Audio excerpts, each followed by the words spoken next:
Gina, one of the things I'm hearing recently from some of the people that I've been talking to is how long it's taking and how many people they're having to see before they get hired. And then even when they get into the position, it's not the right culture.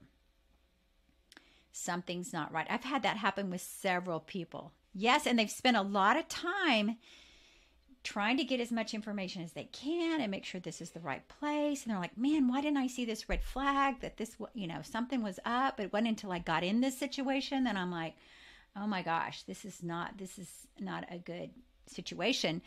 But they yet might be spent 4 to 6 months, in interviews and all that. So it's frustrating, right? So what is your advice to those people to help know the culture and get information, even when they can't find somebody in the company they know? What are some ways to study a company from the inside out?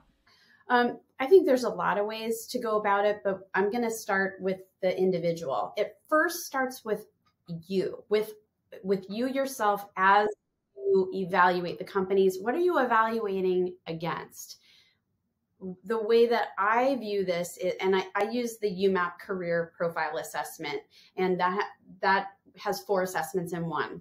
It's got your top 5 strengths from StrengthsFinder. So understanding your natural talents is one thing, and will you be able to use those talents effectively? The second assessment is the one that I want to talk about. Those are your values. So within the assessment, you list the top 10 values that are most important to you. The way I use this assessment with my career transition clients is I ask them what each value means to them, because it all means something different to each of us. And then I ask them to choose the 3 that they want me to come back and ask them questions against. If they have a couple of job opportunities, I'm going to ask them, out of these top 3 values that you identified, will you have a values violation within that culture based on your experience through the interview process and the homework that you've done? That tells us a lot. That usually my clients go, oh, okay, freedom is my number 1 value. I need freedom and flexibility to design the way that I do my work, etc. But in this role, it's clear that this manager is a micromanager, or, whatever. I'm making this up. Fill in the blank.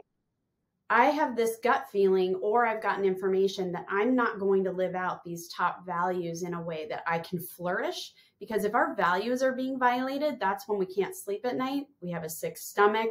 We know something's wrong, and then we feel stuck. Yeah. And the values always pretty much match up. Don't they match up? I always see how values match up with your strengths. Absolutely. And there's another thing that I recommend that people do. And our companies espouse that they have certain values, right?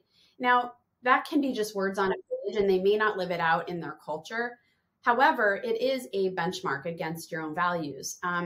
One thing that I do with senior leaders who end up being in the top 2 or 3 in a candidate selection process, I encourage my clients to offer a finalist presentation. And it's not one where they do like research and do some kind of project. It's literally a 20-minute presentation where they're first explaining in the first few minutes a little bit about themselves, their leadership approach, who their mentors were, and what their values are, and how the values relate to how the company operates. So that's like a small snippet. Then there's a lot more in this finalist presentation.